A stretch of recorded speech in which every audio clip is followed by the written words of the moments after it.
नमस्कार बंधुरा पूर्णिमा इजी किचेने सबाइके स्वागत जानिए आजकेर आबारो एकटी पर्व निये हाजिर हयेछि। ढेঁড়সের नानान रेसिपि आमरा प्राय खेये थाकि किन्तु आमार मतो एभाবে सर्षे ओ पोस्त दिए सम्पूर्ण निरामिषभावे सर्षे ढेঁড়স बानिए एकबार बाड़ीते खेये देखुन, बार बार आपनादेर खेते इচ্ছে करबेई। एमनकि जारा ढेঁড়স खेते एकदमई पछंद करे ना ताराओ किन्तु एबार ढेঁড়স खाबेन। ताहले चलुन देखे निই आजकेर এই रेसिपि। এই সরষে ঢেঁড়স বানানোর জন্য আমি এখানে 300 গ্রাম ঢেঁড়স নিয়েছি। ঢেঁড়সগুলোকে ভালো করে ধুয়ে জলটা শুকিয়ে নিয়েছি। নেওয়ার পর আমি মুখের দিকটা এবং পেছনের দিকটা কেটে ফেলে দিয়েছি। এইভাবে ছোট ছোট ঢেঁড়স যদি হয় তাহলে গোটা গোটা রাখবেন, আর যদি বড় ঢেঁড়স হয় সেক্ষেত্রে দু ভাগ করে নিতে পারেন। তো এরপর এটাকে আমি দিয়ে দিয়েছি হাফ টেবিল চামচ লবণ, হাফ টেবিল চামচ হলুদ গুঁড়ো এবং হাফ টেবিল চামচ লঙ্কার গুঁড়ো, আর দিয়েছি 2 টেবিল চামচ বেসন। এগুলো দিয়ে ভালো করে আমি মাখিয়ে নিচ্ছি। এইভাবে বেসন দেওয়ার কারণে ঢেঁড়সটা কিন্তু বেশ ক্রাঞ্চি হবে, খেতেও বেশ মজা আসবে। তো দেখুন এইভাবে আমি ভালো করে মাখিয়ে নিচ্ছি। ঢেঁড়সে নুন দেওয়ার কারণে ঢেঁড়স থেকে কিন্তু জল বেরোবে, আর এইভাবে কিন্তু খুব সুন্দরভাবে মাখানো হয়ে যাবে। তো দেখুন এইভাবে আমার মাখানো হয়ে গেছে। এবার এটাকে আমি 10 মিনিট একটু রেস্টে রেখে দিচ্ছি। এরপর আমি এখানে আগে থেকে ভিজিয়ে রেখেছিলাম, প্রায় 15-20 মিনিট আগে থেকে ভিজিয়ে রেখেছি 2 টেবিল চামচ কালো সরষে, 1 টেবিল চামচ সাদা সরষে বা হলুদ সরষে এবং 1 টেবিল চামচ পোস্ত। আপনাদের কাছে যদি পোস্ত বা 2 রকমের সরষে না থাকে তাহলে 1 রকমের সরষে দিয়েও করতে পারেন। তারপর এখানে দিয়ে দিলাম 2টো কাঁচা লঙ্কা ফাটিয়ে, আর দিয়ে দিলাম সামান্য লবণ, আর দিয়ে দিলাম সামান্য একটু হলুদ গুঁড়ো। এগুলো দিয়ে গ্রাইন্ড করে নিচ্ছি।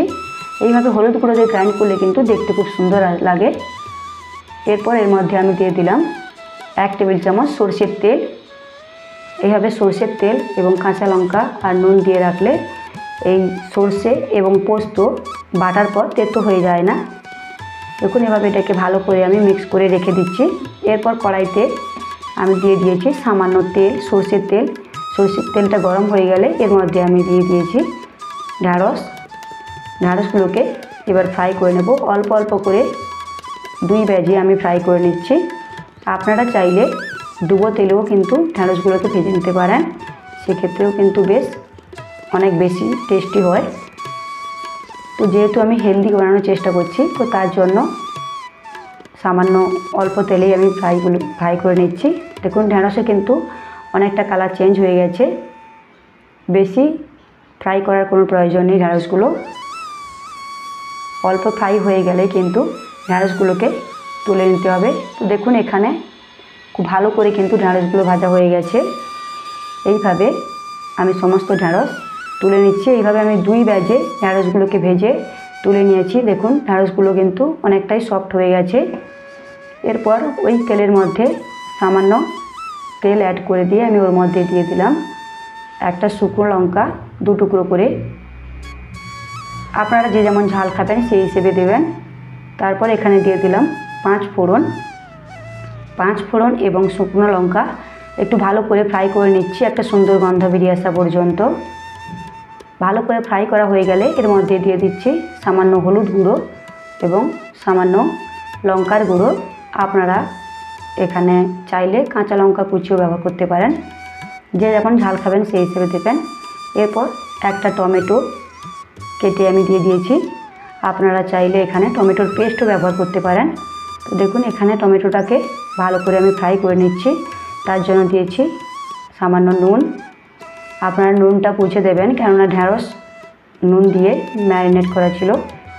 তো আমি সামান্য একটু জল দিয়ে মশলাটাকে ভালো করে ম্যারিনেট করে নিচ্ছি। যেহেতু এখানে শুকনো গুঁড়ো লঙ্কার গুঁড়ো এবং হলুদ গুঁড়ো রয়েছে, তার জন্য একটু জল দিয়ে দিয়েছি যাতে ভালো করে মশলাটা কষানো হয়ে যায়। মশলাটা কষানো হয়ে গেলে এর মধ্যে আমি দিয়ে দিয়েছি আগে থেকে পেস্ট করে রাখা মশলা।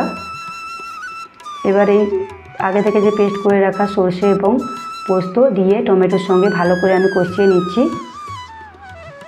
দেখুন এটাকে প্রায় 2-3 মিনিট ধরে মশলাটাকে ভালো করে কষানো হয়েছে। মশলা কিন্তু আমার খুব ভালোভাবে কষানো হয়ে গেছে, তেলটাও ছেড়ে গেছে। এবার এর মধ্যে আমি অ্যাড করে দিলাম আগে থেকে ফ্রাই করে রাখা ঢেঁড়স।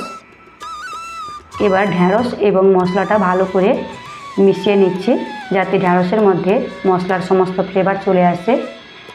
এভাবে ভালো করে মেশানো হয়ে গেলে এর মধ্যে আমি অ্যাড করে দিচ্ছি যে মিক্সির জারে আমি সর্ষে গ্রাইন্ড করেছিলাম, সেই মিক্সি জারটা ধুয়ে 1 বাটি জল দিয়ে দিলাম। আপনারা এখানে যে যেমন গ্রেভি পছন্দ করবেন সেই হিসাবে দেবেন। তো দেখুন এখানে আমি 1 বাটি জল দিয়েছি। এবার ভালো করে এটা ফুটে আসতে দেব। দেখুন 2-3 মিনিট পর ভালো করে ফুটে গেছে। ঢাকনাটা সরিয়ে এবার এর মধ্যে আমি দিয়ে দিচ্ছি 2টো কাঁচা লঙ্কা চিড়ে আমি দিয়ে দিয়েছি। আপনারা যে যেমন ঝাল খাবেন সেই হিসেবে দেবেন। আর দিয়েছি সামান্য চিনি। এটা মিষ্টির জন্য নয়, এটা কিন্তু টেস্টটাকে ব্যালেন্স করার জন্য। এই চিনি দেওয়ার কারণে অনেকটাই খুব ভালো টেস্ট আসবে। এবার এটাকে ঢেকে আবারও একটু লো টু মিডিয়াম ফ্লেমে 3 মিনিট মতো রান্না করে নিয়েছি। দেখুন এখন কিন্তু আমাদের সরষে ঢ্যাঁড়স একদম রেডি হয়ে গেছে। দেখুন দেখতে কতটা লোভনীয় হয়েছে, খেতেও কিন্তু অসাধারণ। এটা গরম গরম ভাতের সঙ্গে আপনারা সার্ভ করতে পারেন, তাহলে আর নিরামিষ দিনে অন্য কিছুর প্রয়োজনই হবে না, কিংবা রুটি পরোটার সঙ্গেও খেতে খুবই ভালো লাগে। আজকের আমার এই রেসিপি যদি ভালো লেগে থাকে তাহলে আমার চ্যানেলটিকে লাইক, শেয়ার এবং সাবস্ক্রাইব করে পাশে থাকা বেল আইকনটি প্রেস করে দেওয়ার অনুরোধ থাকলো। আবার চলে আসবো একটা নতুন রেসিপি।